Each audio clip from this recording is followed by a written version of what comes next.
Abra sua Bíblia aí num texto conhecido, que é Josué 1:9, pregado aqui domingo passado pelo nosso querido irmão Chechel. Mas quero, em cima desse texto e em cima dessas primeiras palavras aí do livro de Josué, falar sobre esse tema, né, que obedecer é para fortes. E se eu tivesse lembrado um pouco mais, eu diria também para os inteligentes. Interessante, irmãos. Abra sua Bíblia no primeiro capítulo de Josué. Eu quero ler uns versículos antes de chegarmos no texto proposto aqui, tanto por mim quanto pelo Chechel. O Chechel pregou domingo, eu vou falar um pouco desse texto hoje, mas vou por um outro lado dessa questão da força que Deus nos dá para obedecê-lo. A Bíblia diz assim, a partir do versículo de número 3, irmãos, acompanhem comigo. A Bíblia diz assim, como prometi a Moisés, falando isso para Josué, tá? Como prometi a Moisés, todo lugar onde puserem os pés, eu darei a vocês. Seu território se estenderá do deserto do Líbano e do grande rio, o Eufrates, toda a terra dos hititas até o mar grande no oeste. Ninguém conseguirá resistir a você todos os dias da sua vida. Assim como estive com Moisés, estarei com você, nunca o deixarei, nunca o abandonarei. Seja forte e corajoso, porque você conduzirá esse povo para herdar a terra que prometi sob juramento aos seus antepassados.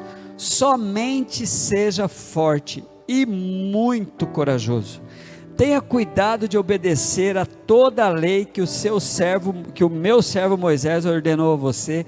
Não se desvie dela nem para a direita, nem para a esquerda, para que você seja bem sucedido por onde quer que andar. Não deixe de falar as palavras desse livro da lei, de meditar nelas de dia e de noite, para que você cumpra fielmente tudo que nele está escrito. Só então os seus caminhos prosperarão e você será bem sucedido. Não fui eu que te ordenei a você?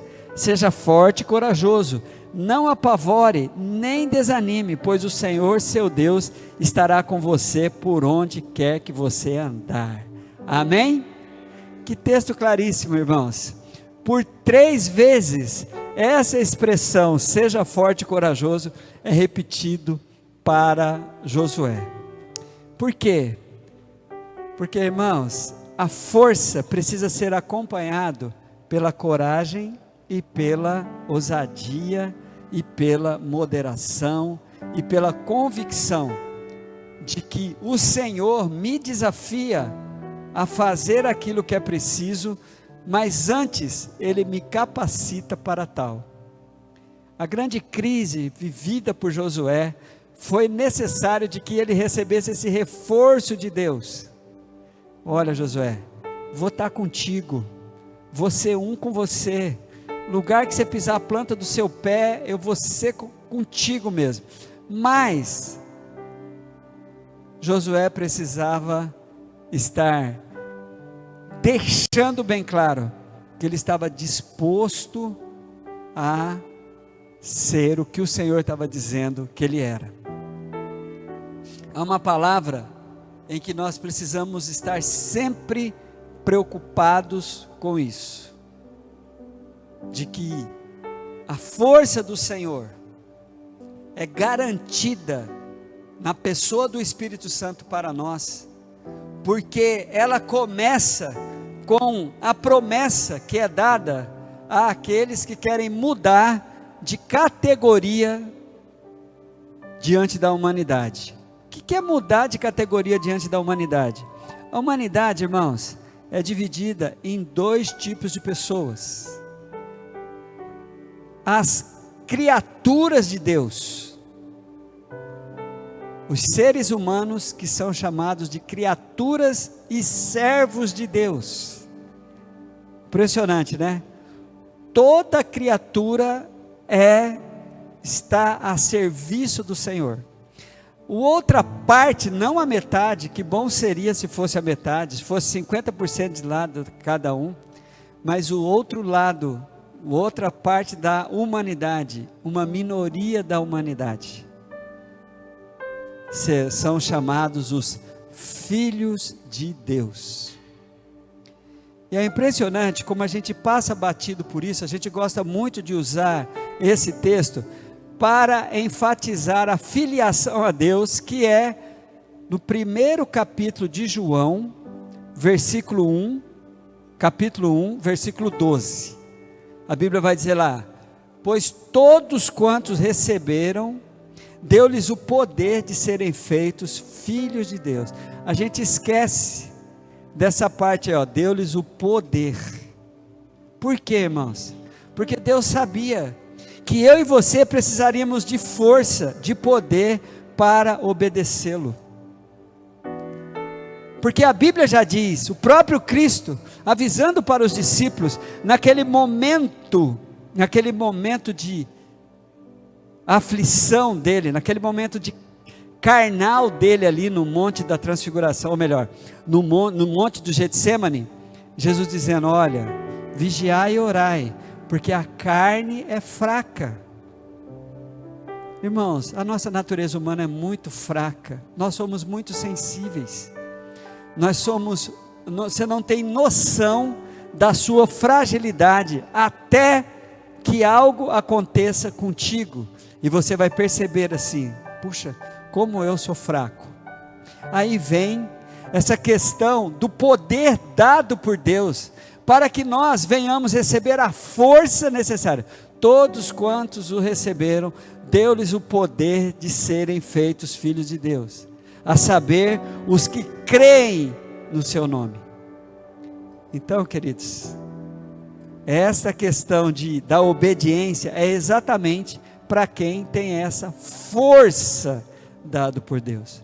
Josué precisou várias vezes ser estimulado a isso: ó, ser forte e corajoso, tenha coragem, pega a sua força e com a coragem, somada à sua coragem, você vai estar vivenciando os resultados da sua obediência. Deus viveu como Deus na sua eternidade a grande luta de incentivar aquele povo a obedecê-lo. E como aquele povo tomava decisões assim, irmãos, a gente não consegue acreditar.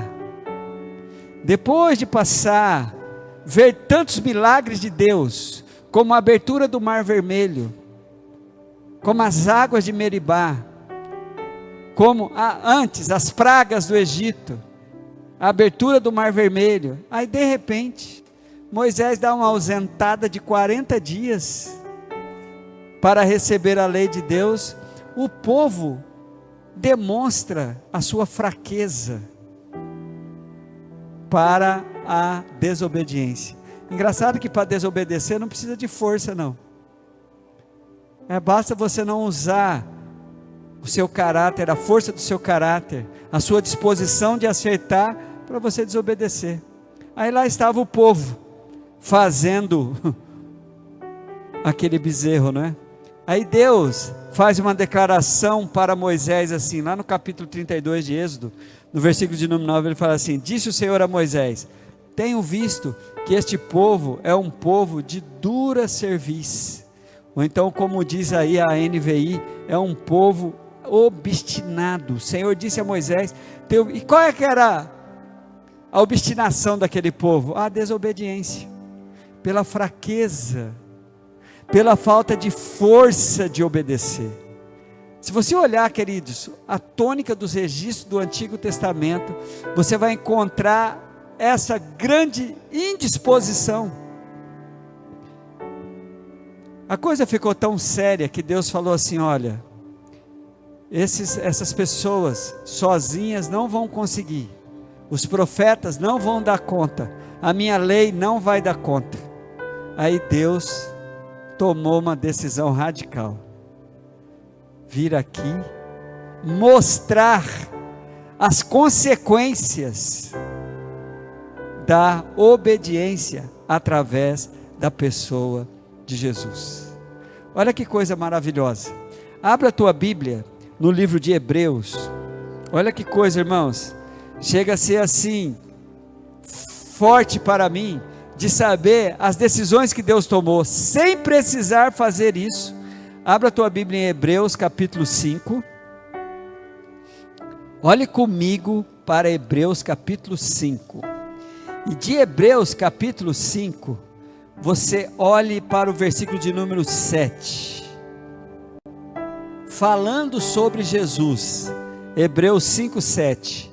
Durante os seus dias de vida na terra, Jesus ofereceu orações e súplicas em alta voz e com lágrimas àquele que podia salvar da morte, sendo ouvido por causa da sua reverente submissão.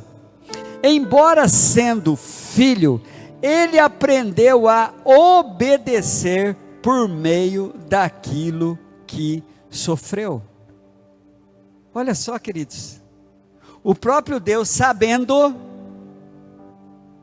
de que os profetas não dariam conta, a clareza que era dito, a mensagem de Deus, a ilustração do poder de Deus, através dos grandes milagres, através das grandes vitórias, de repente, ele vem e Jesus vive aqui, deixa bem claro a força que ele tinha para obedecer, para que depois pudesse ocupar este lugar nas nossas vidas, de nos fortalecer para a obediência.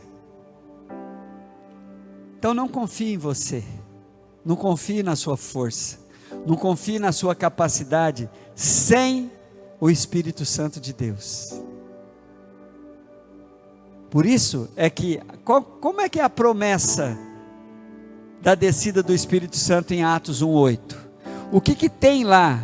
Por que nós somos, o que Deus nos libera para obedecê-lo e cumprir o nosso ministério?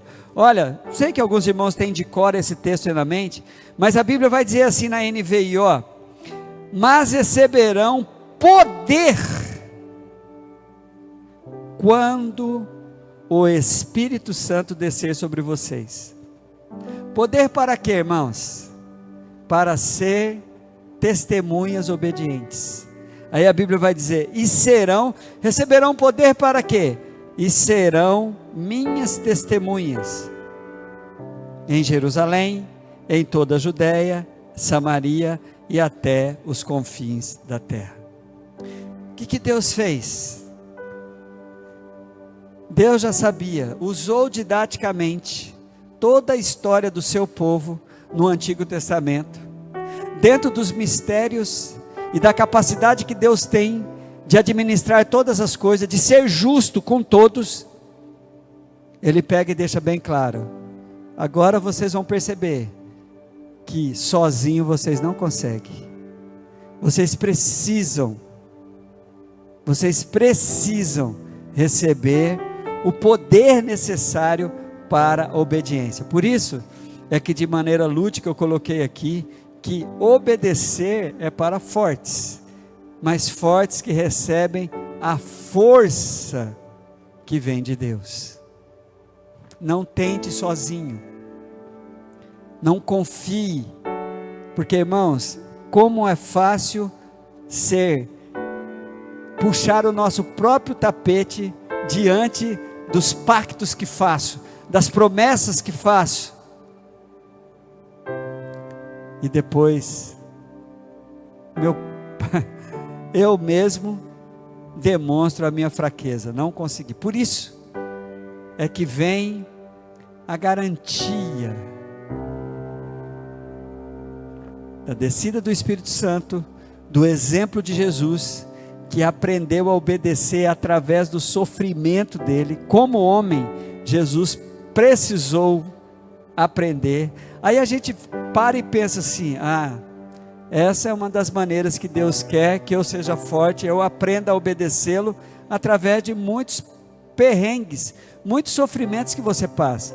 Quem aqui não vive situações de sofrimento? É por isso que Jesus deixa bem claro em João 16:33, né? Eu vim para que vocês tenham paz. No mundo, vocês vão ter aflição. Mas, quase que ele diz assim, mas sede fortes. Mas ele fala, tem de bom ânimo. Eu serei contigo. Ou melhor, tem de bom ânimo porque eu venci o mundo. É impressionante. Como então você vai desistir de confiar em si mesmo, na sua força, na sua disposição de resolver os problemas sozinhos, desassociado de Deus e da sua vontade?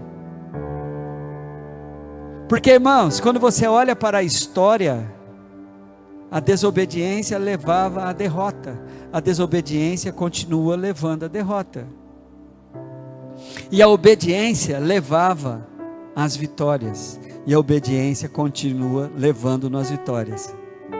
Na boa? Não.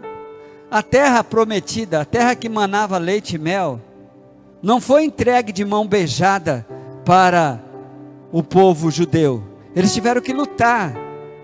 Eles tiveram que lutar para a conquista da terra, com a garantia da vitória, mas tiveram que ir a campo. Conosco, irmãos, a didática de Deus continua sendo a mesma. Continua sendo a mesma. É impressionante como todos os dias nós somos desafiados, igualzinho a Josué, ser forte e corajoso. Onde eu vou buscar essa força? Essa força já foi liberada para você. Por isso eu quero concluir com esse texto lindo aqui, esse versículo bem curtinho de 2 Timóteo 1,7. Olhe para 2 Timóteo 1,7, gente. Vê se não tem a ver com João 1,12. 2 Timóteo, capítulo 1, versículo 7. É maravilhoso demais. A Bíblia diz assim, ó.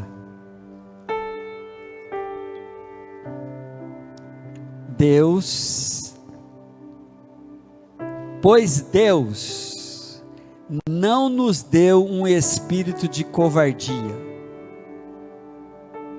mas de poder, de amor e de equilíbrio, ou então domínio próprio.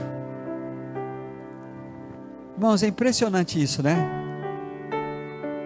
De que os meus medos, eles são dissipados pela força espiritual que Deus me dá, porque Ele não me deu um espírito de covardia. O espírito que Deus nos dá é a mesma coisa de João 1,12. Todos quantos receberam, deu-lhes o poder de serem chamados. É a mesma, os capítulos 1 hoje está salvando a gente, né? É a mesma coisa de Atos 1,8. Mas receberei dos céus que há de vir sobre vós o Espírito Santo de Deus, que lhe vão dar poder. E 2 Timóteo 1,7, de Deus não vem o medo, de Deus não vem a covardia, porque Ele não tem nos dado um espírito de covardia, mas de poder. Depois vem a palavra que bota a gente no nosso devido lugar, de moderação. Espera aí, como você vai usar esse poder? Com arrogância, prejudicando os outros? Não cumprindo a sua missão de ser testemunha? Não vivendo aqui como o filho viveu e agora você é filho? Tendo como a maior parte da humanidade, que são formados pelas criaturas de Deus e os servos de Deus.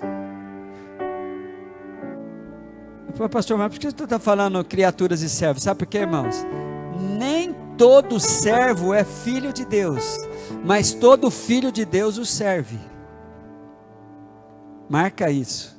Nem todo servo de Deus é filho dele, mas todo filho de Deus o serve, e o serve com alegria, e o serve com toda a sua força, e o serve com todo o seu entendimento, e o serve de coração, de alma, cumprindo com alegria este princípio do principal mandamento: amai a Deus sobre todas as coisas.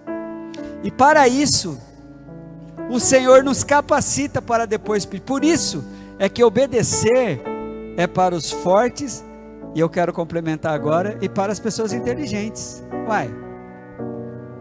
Se Ele me capacitou a fazer isso, se eu tenho de Deus o que eu preciso para vencer as minhas lutas e sair vitorioso, então eu só recebo e exercito, porque a força que preciso para obedecer, Ele já me deu.